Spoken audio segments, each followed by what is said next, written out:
Faut-il toujours avoir peur de la folie spéculative du Bitcoin et de sa récente chute qui était quand même assez violente? On en parle on parle des déboires donc de la plus célèbre des crypto-monnaies avec Laurent Saillard. Bonjour Laurent. Bonjour David. Journaliste au magazine Le Revenu. On a un peu de mémoire, et c'est bien d'en avoir dans la vie. Vous étiez passé, c'était juste avant Noël.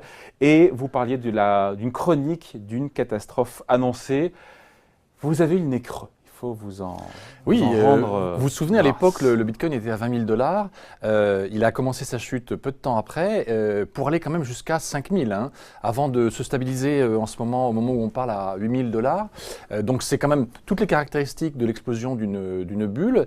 Mais ce qui est intéressant dans l'actualité récente, c'est de voir que les banques centrales ont enfin décidé de se saisir du dossier et la Banque d'Angleterre a fait des annonces la semaine dernière et cette semaine, la Banque de France a indiqué qu'elle se saisissait du dossier et qu'elle allait sans doute... Alors d'abord, elle refuse le terme de crypto-monnaie, elle considère que c'est un abus de langage et qu'on ne doit pas utiliser le mot monnaie, donc elle parle de crypto-actifs.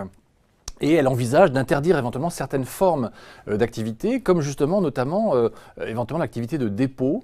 Bon, on va voir ce que ça va donner. Ce qui est intéressant, c'est que cette annonce, elle intervient en fait à quelques semaines de la réunion du G20 qui va aborder ce sujet. Et par ailleurs, toujours en France, l'autorité des marchés financiers, donc l'AMF, a annoncé fin février en fait qu'elle allait aussi...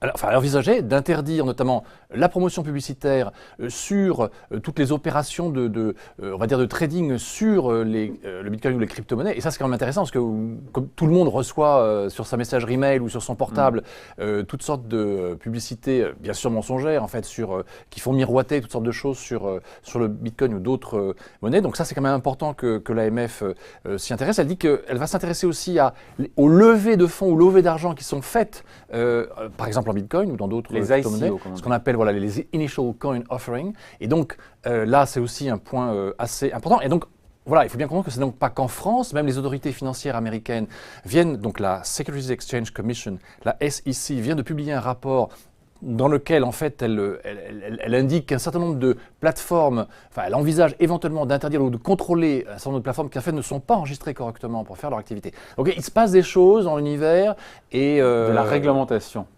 Voilà, il y a cette volonté, il y a cette velléité de contrôler un peu les choses.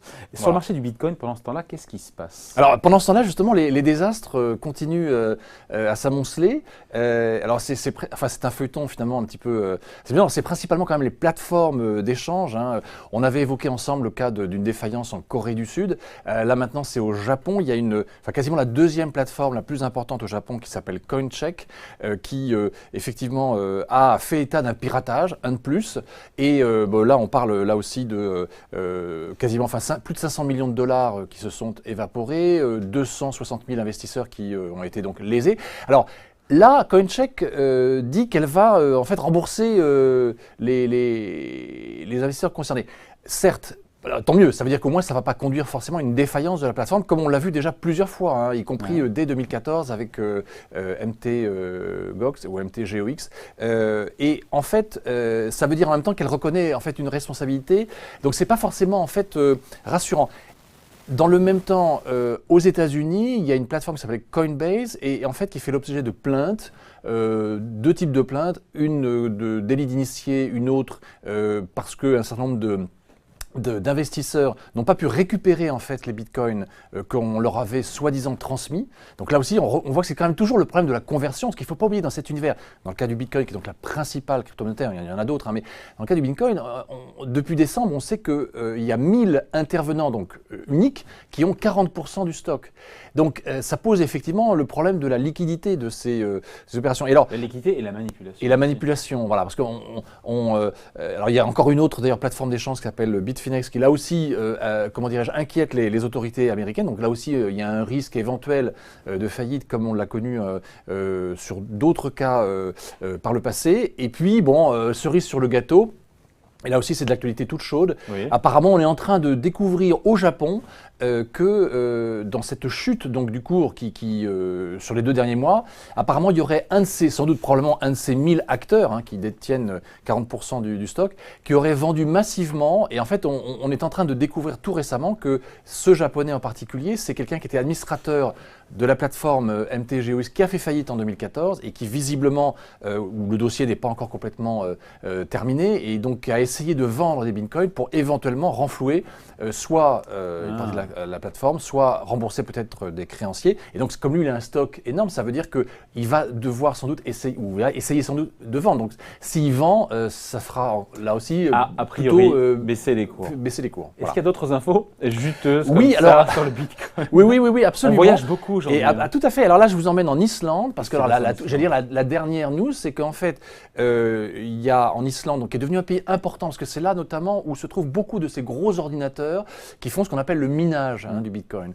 Et en fait, il y a des gros serveurs. Voilà, des gros serveurs. Qui créent en fait du bitcoin. Absolument. Et donc, il y a 600, on découvre qu'il y a 600 ordinateurs en Islande qui ont été volés. Et donc, la police islandaise a déjà, comment dirais-je, mis en prison 2 personnes, enfin 2 Islandais qui semblerait-il, auraient un lien avec le crime organisé, et il y a une quinzaine de personnes qui ont été interpellées à propos de ces vols. Et le vol de ces 600 ordinateurs fait que concrètement, ça a effectivement arrêté énormément de transactions, de traitements en fait dans la chaîne. Donc là aussi, ça pose quand même un gros problème, et c'est toujours le risque qu'on a, c'est qu'on se dit, mais finalement, dans cet univers, le crime organisé n'est pas loin, ou en tout cas les fraudes sont visiblement, fraudes et manipulations sont quelque part dans le périmètre, et c'est ce que je pense maintenant les autorités à la fois, policières je veux dire, et les autorités de banque centrale essayent maintenant de traiter. Bon, maintenant s'agissant du cours du bitcoin, on était à 20 000 $, on est passé à 8 000,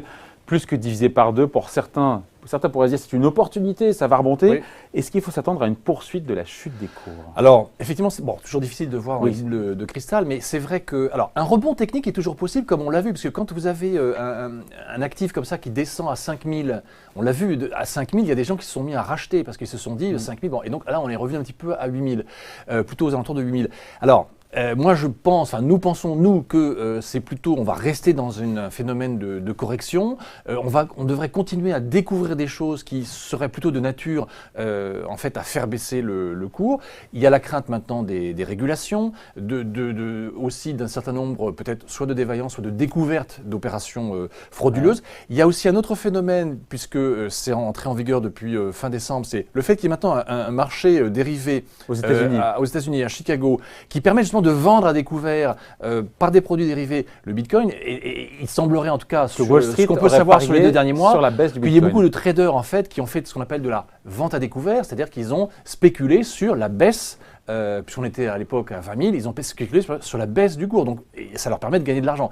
Donc ça, c'est un facteur qui en général tire toujours les marchés à la baisse. Alors, conclusion, l'explosion de la bulle sur le Bitcoin n'est peut-être pas terminée. N'est peut-être pas terminée, et c'est pour ça que nous, c'est d'ailleurs notre une aujourd'hui dans le numéro qui sort, c'est qu'il faut investir dans l'économie réelle et non pas dans les illusions et dans les éventuelles arnaques. Et l'économie réelle, c'est comme par exemple 30 sociétés des 40 de l'indice CAC 40 qui augmentent leurs dividendes, qui très probablement vont augmenter leurs dividendes dans le courant, donc dans celui qui sera versé en 2018. L'estimation elle est à quasiment 45 milliards d'euros de versements effectifs. Ce sont les dividendes payés, c'est pas lancé, et ça représente à peu près quasiment la moitié des bénéfices de ces sociétés. Et donc ça veut dire que même quand un marché action est turbulent ou fait zéro, eh bien vous encaissez l'équivalent de 2, 3, 4% selon les cas en dividendes. Et bon, c'est sans doute mieux que l'aventure Bitcoin, à notre avis, à notre humble avis. Voilà. Donc les dividendes du CAC 40, c'est à lire dans le nouveau numéro donc, du magazine Le Revenu qui est sorti aujourd'hui. Merci Laurent. Merci David.